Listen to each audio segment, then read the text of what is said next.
Hello, my name is Karen Baird, and I want to welcome you to today's Innovative Orators meeting. We start the meeting with a reading of our mission statement. The mission of a Toastmasters Club is to provide a mutually supportive and positive learning environment in which every member has the opportunity to develop communication and leadership skills, which in turn fosters self-confidence and personal growth. That's why we're here today. I do apologize if you hear some background noise. They've decided to cut my lawn and the dogs decided to bark all the same. Yeah, that can happen. Yeah. Yes. So I know that you're visiting some different clubs. I want to give you an idea about Innovative Orators. Okay. Innovative Orators is in a rebuilding phase of our club. We lost some membership, and now we are basically starting from the ground up again. So we do have 7 official members of the club. And at a typical meeting like today, we just have myself and Dr. Bill. At a typical meeting, you might see 2 or 3 members. So we're in that membership rebuilding phase right now. Okay. But we're here for a purpose. And so we want to use this time effectively to do the thing that we came here to do. So we are going to follow the Toastmasters program. Have you been to some other Toastmasters clubs? This is my first one. All right, so let me explain a little bit about what we do, and we'll just go ahead and do those things. Okay. We always have table topics. Table topics is what we call impromptu speaking. So with impromptu speaking, the table topics master will ask a question and then call on people to answer that question. And the purpose is that person who's answering gets an opportunity to learn how to formulate that impromptu answer. Okay. And our target would be that the speaker would speak for 1 to 2 minutes. I see we have somebody else waiting to join. Hello, Wayne. We're glad you're here. Wayne, we're just going through explaining the agenda. So I think you have been at Toastmaster meeting before, but I'm still walking through what we do at a club meeting. So the table topics gives us that opportunity to practice our impromptu speaking. And then we go into the prepared speeches portion of our meeting. So we have a curriculum established by Toastmasters International, where each person gets an opportunity to learn a specific skill set and practice it in a speech. So for instance, today I'm going to give a short speech, well actually maybe not so short speech, on my pathway, which is humorous speaking. Hi Wayne, how are you today? I'm so thankful to be present. Thankful that I still get the invites and I was able to join you guys today.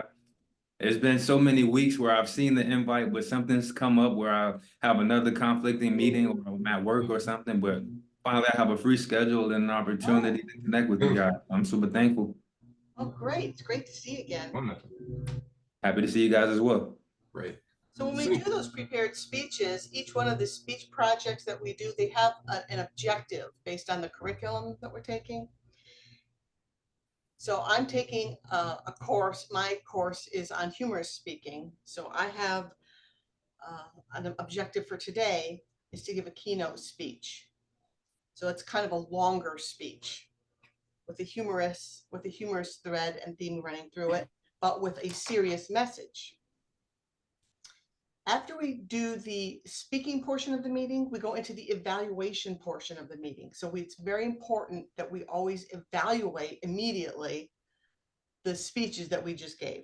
That way, it gives an opportunity for the speaker to get feedback, but it also gives an opportunity for other members to act as an evaluator. You get to practice your listening skills. You get to practice your analytical skills to reflect back what you heard and what you saw, and you always would give the speaker feedback on what they did well and what they could do to improve. And that helps also the evaluator to learn how to give motivational positive feedback. I think that's one of the things that Toastmasters really helped me in the ability to learn how to give people feedback in a positive, motivational way so that they could feel that I'm listening and giving feedback to help them, not to criticize. And then after we do the official evaluations, then we evaluate the things that happened at the meeting. A timer will tell us, we'll have kept track of how long we spoke and tell if we spoke within our time frame. We have an counter grammarian. That's a person who's going to tell us how many times we used a filler word, or if we had exceptionally good or some poor use of grammar that we want to avoid in the future. And then we just come to comments, questions, and filling up our roles for the next meeting. So that would be the general layout of a Toastmasters meeting. Okay.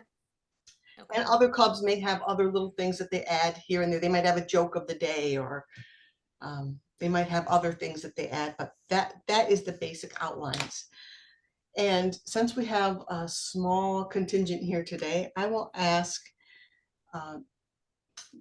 Bill, would you be my evaluator for today's speech? Sure. And that will give a demonstration of a formal evaluation. Sometimes we also have what we call a round robin evaluation, where we ask everybody present to give some kind of comment, something positive and something to grow on. All right, so let's move into the first part of our meeting, which is table topics. So I have a list of table topics. And my table topics are based on the theme of earth, wind, and fire. So I have some questions that are going to have something to do with those elements of earth, wind, and fire. So my first question, I will ask Dr. Liverman to answer so you can see a demonstration. But then I'll ask both of our guests, Wayne and Shanita, if you would participate too. Okay. All right, so here is the first question. Tell us about your tornado or hurricane experience. Dr. Bill, can you tell us about your tornado or hurricane experience? Fellow Toastmasters, Toastmasters and fellow guests, my hurricane and tornado experience. It's amazing how the mind can go back. For example, today, my mind goes back in the 60s. Well, someone may relate, what in the world does the 60s have to do with today? Well, I finished high school in 1967 in the same city, in Elizabeth City, North Carolina. I've been on to finish college at my local school in North Carolina. And I remember when I was a senior in high school, we had a tornado warning.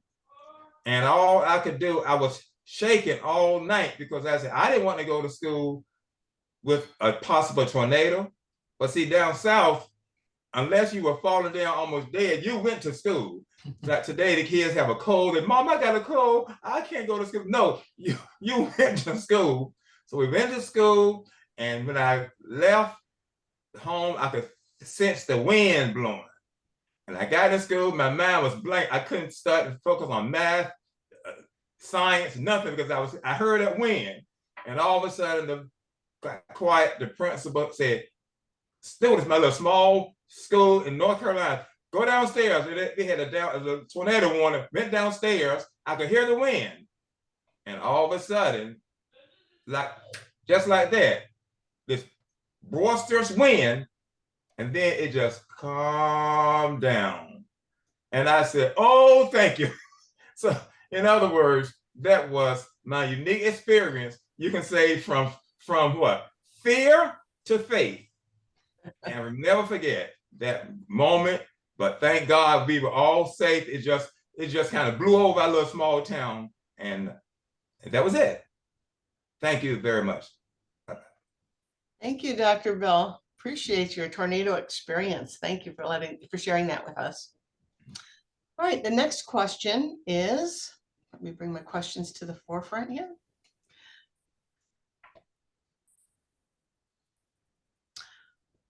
You wake up to the sound of your smoke alarm and realize there's smoke in your home. What do you do? So what would you do, Shanita? Okay. I wake up to the smoke alarm. My first thought is, where's the cat? So I touch the doorknob just to see if it's hot. And if it's not, I open up the door and it's like, okay, where is the cat? Because I have to find the cat if the house is on fire. I go to the edge of the stairs to see if I see any fire or if I see the cat. And then I think about, it's like, okay, where's the cat's hiding spot, which is upstairs in the closet. So I'll back up, go back upstairs in the closet. I'll literally open up the window. I'll put the cat in the tree that's by the window and it can fend for itself until later. And then I'll decide, okay, what's the extent of the fire? And do I need to just leave and call the fire department, or is it smoke from the basement? What's going on? So I'll kindly sneak around the house to figure out where this fire is coming from. And then I will leave, call the fire department, find the cat, and just sit outside until they come and do the rest. Thank you, Shanita, and congratulations on your very first table topics. Thank Very well done. I like what you did there because you took us sort of on a step-by-step chronological order of what you would do, and that's an excellent way to organize a speech. Thank you. All right, our next question. I don't know if you noticed that I put a background color up behind me, but I did that to show green shows when you've met the minimum amount of time to speak. Okay. Yellow would be sort of in between the minimum and the maximum, and then red is when you got to your maximum allotted time. We don't cut you off, but we just let you have that visual clue. Okay, you've reached your max. Okay, sounds good. All right. All right, so we've talked about wind and we've talked about fire. So let's talk about earth. Is dirt a bad thing, Wayne? Is dirt a bad thing? Is dirt a bad thing? Greetings, my fellow Toastmasters. This thing we call dirt, is it a bad thing? How can it be when it's the essence of how we were formed? From the dirt, God made man and breathed his spirit into that dirt to become these magnificent vessels that has the power to create anything, the power to love, the power to build, the power to heal, the power to restore, the power to inspire, the power to encourage. All started from dirt.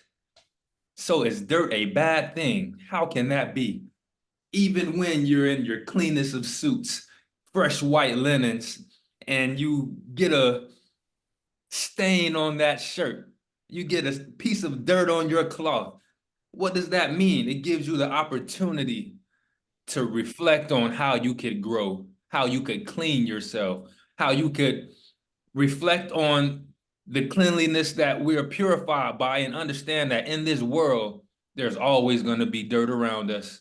And although that's where we come from, we have the ability to renew ourselves, to wash our clothes, to wash our being and evolve into the creatures that we were created from the dirt. So if you ask me, is dirt a bad thing?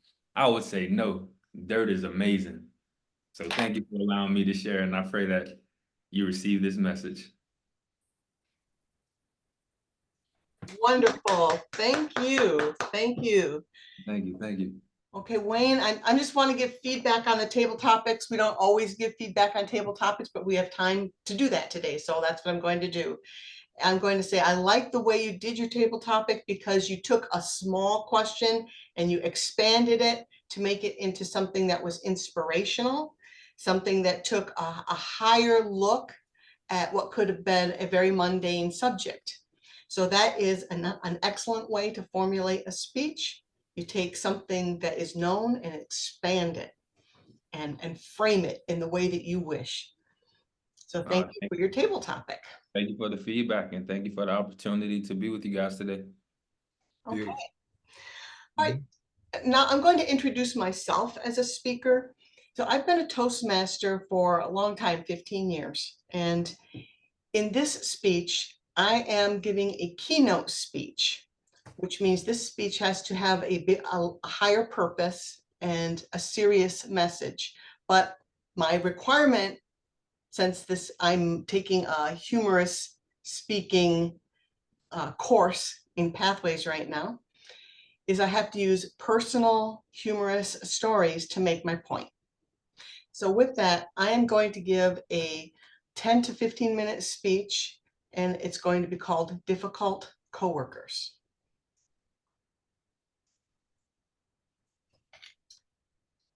Some of you may not know that about 18 months ago, I had a breakup. We were together for 21 years. 15 of them were pretty happy, but 6 of them, well, you may be wondering, who did I break up with? Well, it wasn't just one person.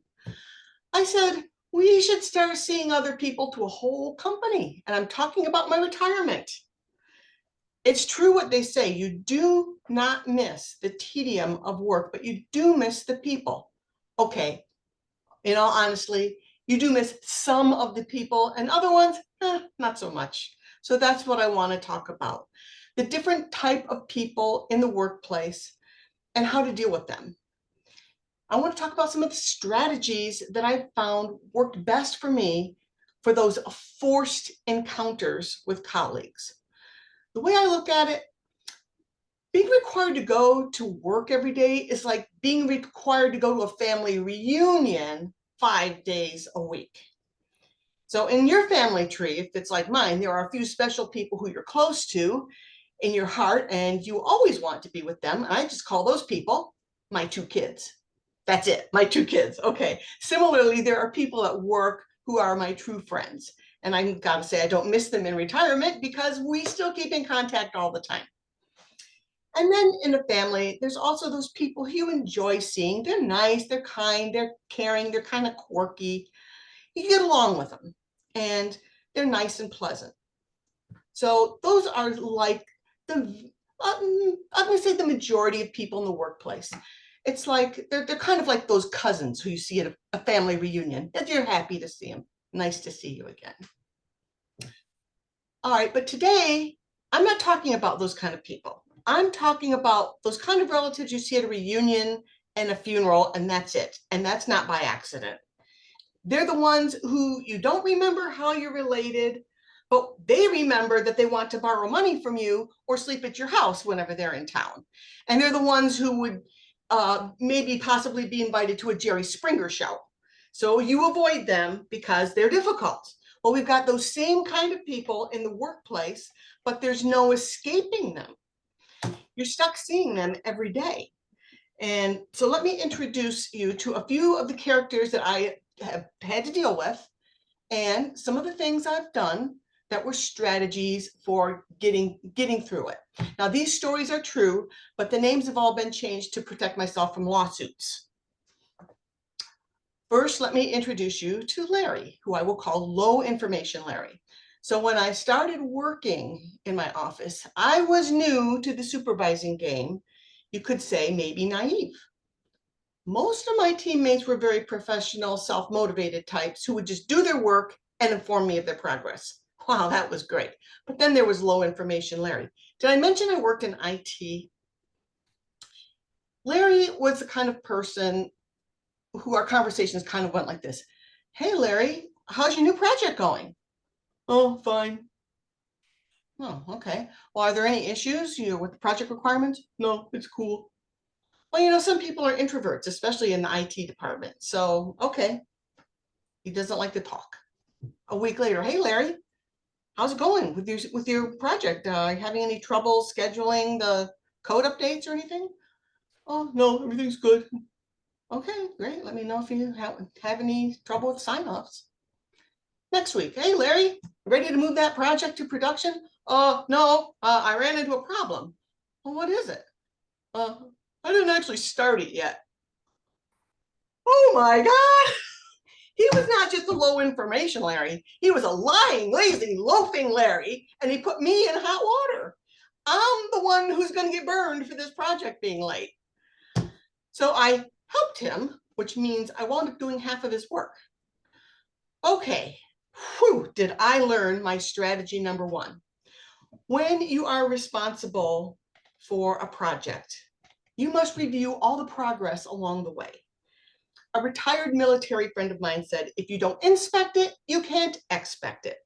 So I follow that till this very day. You don't believe until you verify. So there were some other people who I worked with who weren't so much like the lazy loafing lion types, but they were dinosaurs. By that, I mean, they make a lot of noise and drama, but they can't adapt to any change. So let me introduce you to a lady who I will call Dinah. Now, when Dinah started, she was very slow at her job, but don't worry, they rewarded this by not giving her very much work to do, whereas I had a ton of work to do. Well, around 2 p.m., every day she'd call to me over the wall in her whiny, pterodactyl kind of voice, Miss Karen. Now, I don't know why she called me Miss Karen, but that's what she said. Yeah, I'm bored. Well, I don't even know how to respond to that. So I just didn't. That didn't stop her. Miss Karen. Yeah, I want $1 million. Okay. I'm still working away here. I don't have time to respond to this crap. That didn't stop her. Miss Karen, I'm bored. Let's have a party. What can we do around here for fun? Well, you know, my mother told me that if you ignore people who are annoying, that they will go away. But unfortunately, Mom, if you can hear me, that did not work. She was not dissuaded in the least. She felt like everybody was always entitled to hear whatever thought was going through her head. But don't worry, she did pick up on her work speed. She didn't so much then call to me over the cubicle wall, but she pivoted to another approach. You see, she came in at 7 a.m. and I came in at 9. We call that flex time. She'd hear me coming in over the cubicle wall. Good morning, Miss Karen. Are you ready to send out the morning report? You know it has to go out by 10. But she said that to me every freaking day. She just wanted everybody within earshot to know that she really thought I should come into work earlier. And she didn't just do this to me. She did this to everybody. She had a 6-page Excel worksheet that she would make you fill out to have her do any kind of work. And if it wasn't done perfectly, she began scolding, and she did it loudly and slowly, like she was talking to a dumb kindergartner. The approval box has to be checked by the supervisor. Well, the worst part about her Jurassic era spreadsheet is it had been replaced by an efficient online change control system, but she refused to use it because she could not adapt to anything new or anything that was outside of how she thought things should be. So I came to realize that Dinah was a dinosaur that had no boundaries. She had no respect for other people's work and thought her way was the only way. So I learned how to respond, and it was with pushback. Now, I had to be more direct, more pushy than I naturally am. And eventually she respected the limits, or at least she respected my limits. She still treated everybody else exactly the same way. So that's strategy number 2, set boundaries. Now, speaking of boundaries, let me introduce you to Her Royal Highness. Now, this was a person many management levels above me. And like many higher ups, she was an egomaniac. She was always justified, at least in her own mind, for any rude or conceited thing that she did. For example, one summer morning, my husband and kids were still asleep when I left to work at 8:30. Her Highness called my house. My husband answered the phone. Hello? My sleepy husband says. I need to speak to Karen Baird, said Her Highness. Well, she's not here. Well, this is her number, isn't it? Where is she? Now my groggy guy says, who is this? To which the Highness responds, I am her boss. Who are you? Can you believe that? What sleepy man does she think answers my home phone? So that brings me to another strategy on boundaries. As much as possible, protect your family from the workplace intrusions. HR can have your personal number for medical emergencies, but Her Royal Highness doesn't need it. Let management stick to calling you on your company issued cell phone. Now, I'm going to shorten this last part of my speech because it's an unsavory story, but it's true. Let me introduce you to a real jerk who I call Igor. Now, if you've seen the Frankenstein movie, Young Frankenstein, you'll know that his assistant Igor had those big bulging eyes. And Igor had these eyes that were constantly bulged out, staring nonstop at, let's say, my upper assets, if you know what I mean. Now, us women know that sometimes men do steal a quick glance, but Igor was fascinated and unable to stop his glare. I mean, look at the Frankenstein monster. He at least kept his eyes staring straight ahead, and he only had half a brain. Well, I had to politely point out to him that his attentions were not appreciated. So I told him that you may not realize this, but you are staring at my breasts and you need to stop that. Well, Igor, he was humiliated and so embarrassed. He apologized. Just kidding, just kidding. He totally denied it, said I was crazy, and continued treating me very shabbily the entire rest of the time we worked together. Well, when I complained to my management about this, they said, oh, we'll get to the bottom of it. But guess what? They said, there's no evidence. Let's just sweep it under the carpet and move on. Well, you know, I felt like I got more support from my 18-hour bra than from my management. But that's how things happen sometimes. I said to myself, you know what? I'm going to make sure that this gets documented. And that's what I did. I wrote down everything that happened. I wrote down dates, places, names, everything. So I decided that I am going to refuse to be a victim in this. Well, management did open a case with HR, and HR called me at 4:30 on a Friday. They said, come to HR at 4:30 on Friday to discuss this matter. Well, you can imagine what I thought. I thought they were going to fire me. So I immediately went to my manager, pulled him out of a meeting, told him I've got this meeting scheduled at 4:30. And if I get fired, I want you to know I'm going to drive directly from this office to the office of a labor attorney where I will begin my lawsuit.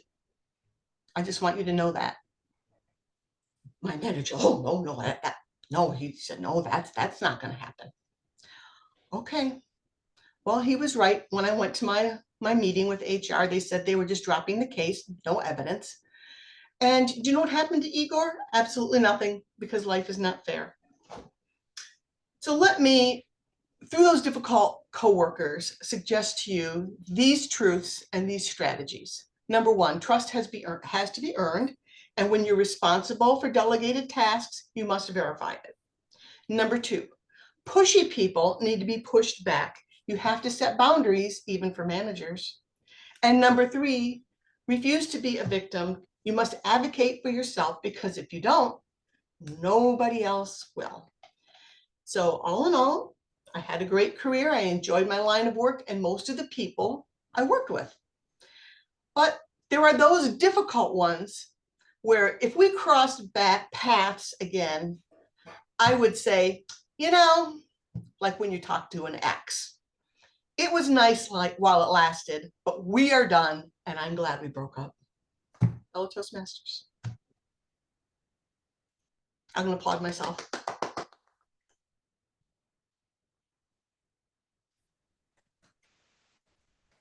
So now that I've given a prepared speech, I'm going to invite our evaluator, Dr. Liverman, to give me some feedback. And then after his official evaluation, I'll ask our two guests to give me any pointers or feedback that they have.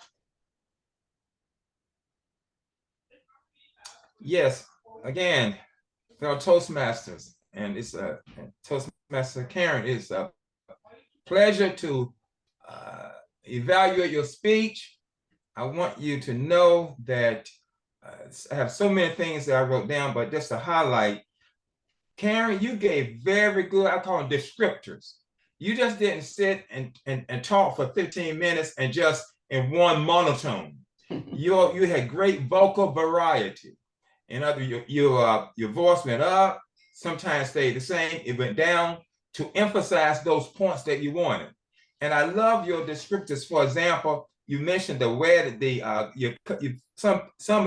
you related your experience with people at your job, and we can all relate to, say, the family reunion once a year, many times, going to a wedding. You know, people you don't see on a regular day. In work, you see this, you know, your work environment every day, and you compare that, you contrast that to the situations where you see, let's say, someone wants to, whenever there's a funeral, and you know, we can probably say, okay, thank you, Lord, that's once a year or once every 2 years.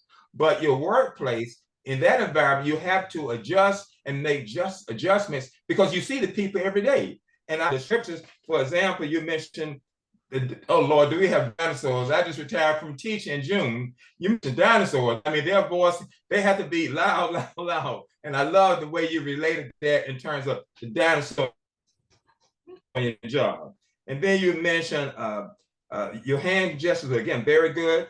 You mentioned the people who just want to be out talk. For example, the one on the job that mentioned good morning, Karen, and they just have to really say it. Sometimes people are nose on the job, and you did a good job there, Karen. And also, I love the way you mentioned the person who has glaring eyes, and you're very descriptive. I mean, you just didn't say glaring or what. You mentioned, you know, the person glaring, you know, employee's breast. I mean, very descriptive, you know, see? And then I love the fact that it's so important. You mentioned this, it's so important. You mentioned documentation. It's fact. If it's not documented, it doesn't exist. And my wife and I be celebrating 50 years of marriage this time next year. And we've adopted several children, and she learned Karen. By the way, my wife's name is Karen. And we learned that you have to document. So in training foster care parents, she would always say, get a diary, document everything, because you never know when you may need that documentation to prove a point that you want to, you know, if you have to go higher. So the main thing, Karen, I love your description. You just didn't say, you basically describe what you wanted to emphasize. So again, I just enjoyed the presentation. Just one little small suggestion. The enthusiasm is great. Your vocal variety, Karen, everything was just awesome. One little small recommendation, some points, because you covered in that time a lot of different points, which is excellent. What I would recommend, maybe the next time, if you can maybe take 1 or 2 more seconds just to kind of give the audience a little time to reflect on what you just said. Just slow it down just a little on some of those key points, and then that way, because you know people's mind move at different speeds, and if they could have a chance to, because you were so powerful, just to kind of bring it down a little in terms of time wise. But other than that, awesome speech. Thank you very much, Karen. Thank you, Dr. Liverman, and I will take your advice on adding pauses. I think that I can see where that could really help to also add emphasis to the points. Thank you. Shanita, do you have any feedback for me? Yes, first of all, it was fantastic. I like how you really took us into your world, into your story and your experiences with the different individuals. You actually placed me there, and I can see, I can feel, I can hear, I can experience what you were experiencing at that time. I love the 4 points you gave as well. My suggestion would be at the very end, give those 4 points again together. That way people could jot them down. It's like, okay, these are areas at work that I need to put up boundaries, which is definitely highly important.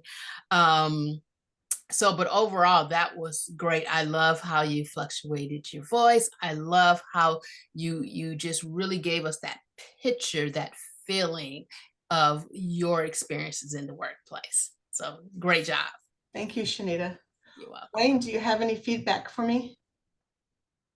Yes, I thought it was a great presentation. I thought because of the enthusiasm and the theatrics, the engagement to be able to share the story, not just verbally, but also emotionally, like the draw in, I thought that was very important to the audience and making sure that they're able to kind of put themselves in that same position and be like, oh man, I remember feeling that way. So rather than just hearing the message, they feel the message.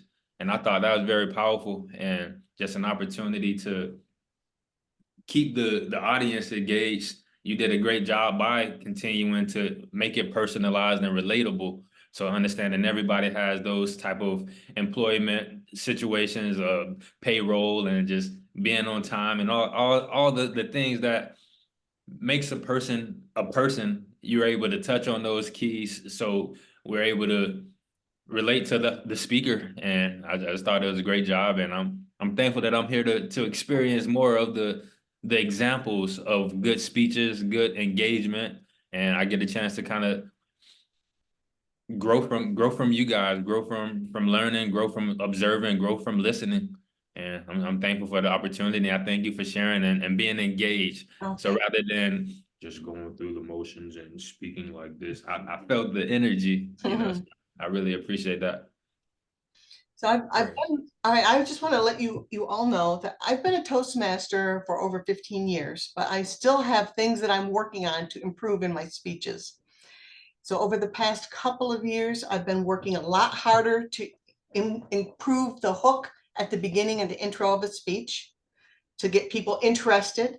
So rather than just jumping into, just so you know my process, rather than just jumping into the topic, try to make something there that they can capture their interest and make them feel like they want to hear what more I have to say.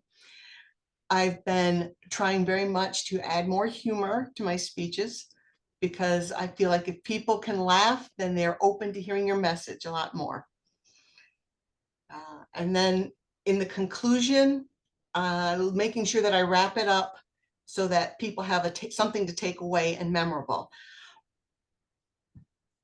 So I appreciate, Shanita, that you gave me some good advice to make sure that I repeat those exact items again at the end, so that people have that takeaway. So thank you all for your feedback. I greatly appreciate it.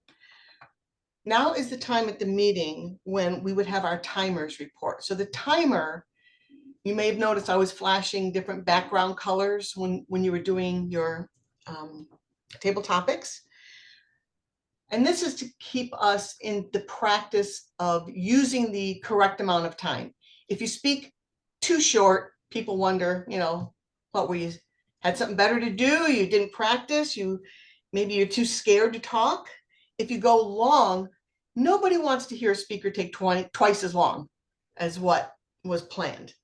And it just, it extends the meeting, and it becomes disrespectful of people's time, especially the speakers that follow you. So that's just to let you know, that's why we have a timer to help us with our timing discipline. So Bill, you spoke on the tornado for 1 minute and 29 seconds.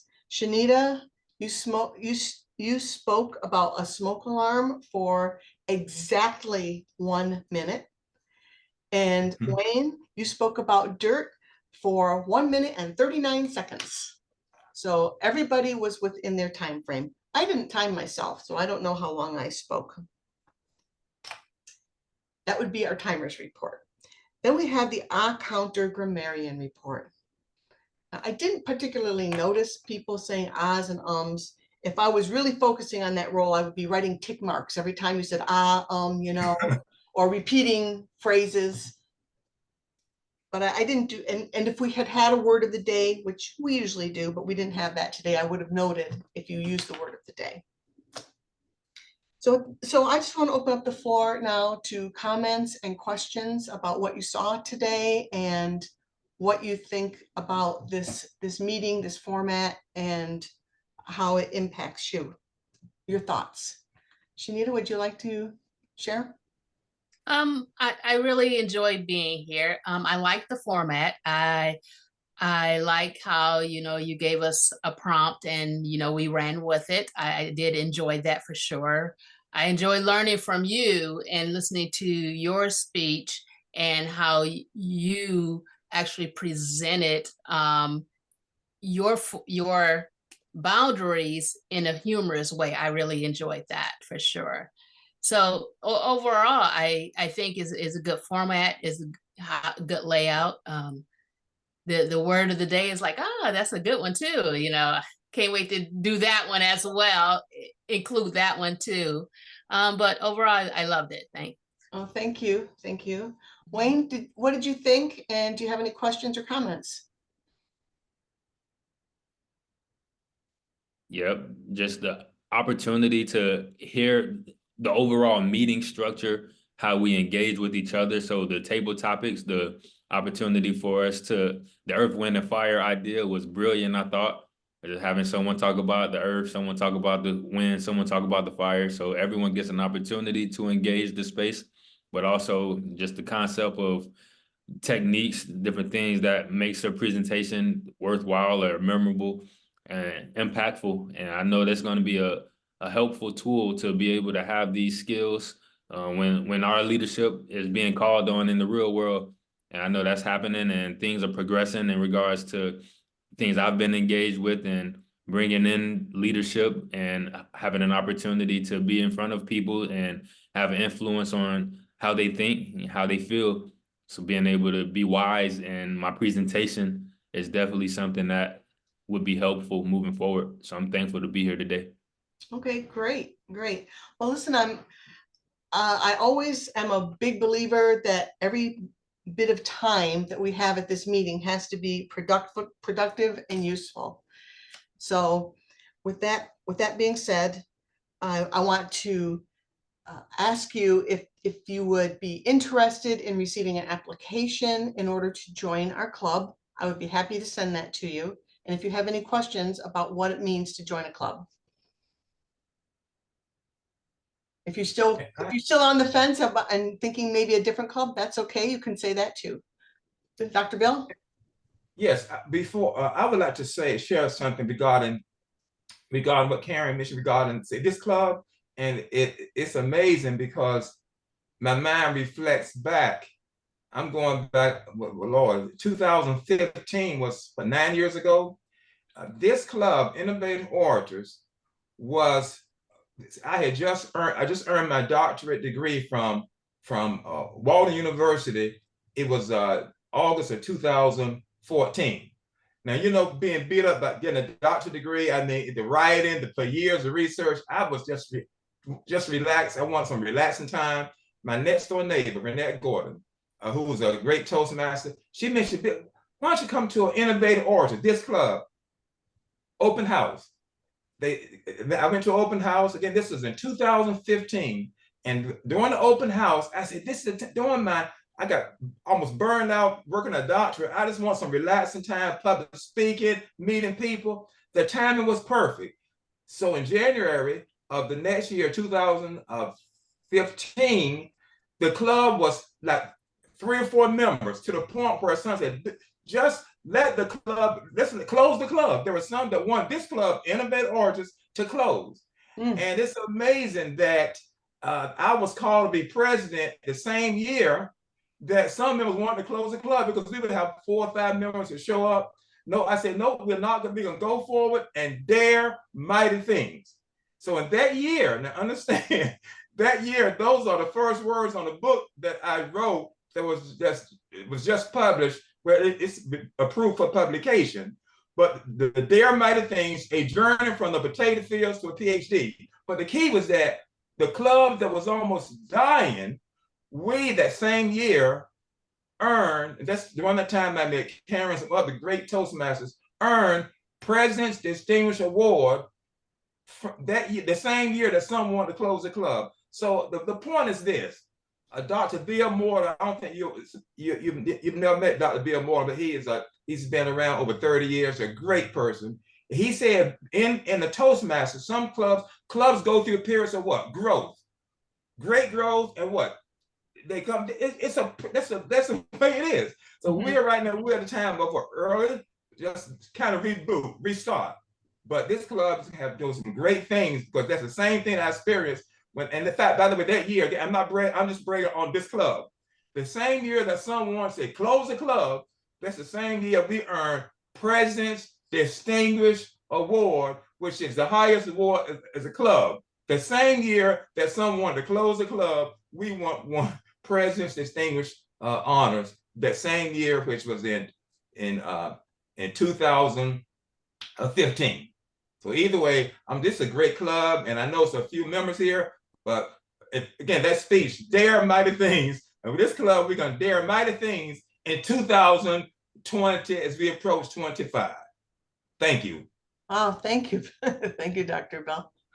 Yeah, I look at it as this is a good opportunity for us to start doing new things and making changes to adjust to the times that we're in. So for instance, one of the things that we're doing now is we now are going to start using the automatic agenda builder. Right. So we had this tool available, nobody was using it. I said, well, let's use the tools that are available to us. So now we'll have electronic signups for agenda roles and club roles, so that step into the online age. It doesn't always have to be manual. Just as an example. That's powerful. And those are some of the tools that I was looking for in regards to, we're starting a podcast for the Lions Den Youth Entrepreneur Youth Empowerment Program, and just having, like you said, tools that help us schedule an agenda, schedule the topics, schedule a way to engage the people who are present. I think that's very, very helpful. And I would love to leverage you guys' leadership, you guys' experience and insight into what is important about being a leader, because you live more life than I have, but just an opportunity to have us all share our perspective on what will make this world a better place. Wonderful, Wayne. We'd love to have you as a club member. Yes, that'd be amazing. Right. Okay, great. Shanita, any thoughts or questions? I don't have any questions. I really am excited about being here, about learning, about growing, especially in terms of speaking, getting comfortable with speaking, free flowing in my ability to speak. So that is one thing I'm looking forward to, really beginning to hone in on my speaking skills for sure. Okay, so what I'll do after this meeting, Wayne, can you put your email into the chat? Because what I'd like to do is, for both of you, I'll send you the information on what the first assignment would be as a club member, which is the icebreaker speech. That way you can look that over, see what it's like. So I'll send you that. I'll send you an application, and maybe I'll attach a link to an orientation video. Okay. All right, so that you can get your hands around what it is that's involved in being a member of this club, and we can make our decision. Of course, we want you to join our club, and you may or may not know this, but there are dues associated with joining the club. So just so that's not a shock, is that there's dues, and so we're in a dues renewal period right now. So if you were to join our club now, it would be $80 of dues, and that would take you from August through the end of March next year. But if you can consider what would it cost to take a class or go to Dale Carnegie, $10 a month seems pretty reasonable. So, and that money goes to Right. Toastmasters International, it doesn't go to our club either. So just so you know, that's what we're looking at. So I will send you those items and follow up with you. Shanita, I understand that if you want to check out some other clubs, see what they're like, that's good because every club has their own different members and different jive, different vibe that they have depending on what they're really focusing on. So, but I hope you'll come back to this club and decide that this is the right place for you. The good thing about being in a smaller club is you always have so many opportunities to speak and to take part in the meeting. Yes. Okay, Yeah. when you're in a bigger club, you Right. get to see more examples of other people doing it well. But when you're in a small club, you get more opportunities to do it yourself. So, all right.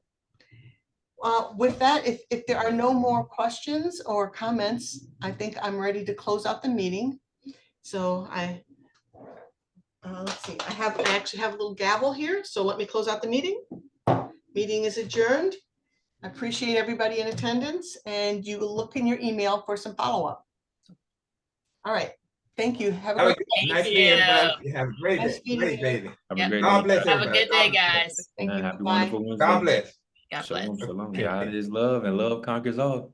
Yes. Thanks, Wayne. All right. Amen. Amen. All Amen. right. Peace and love. Amen. God bless everybody. All right. Shalom. Bye-bye. Okay.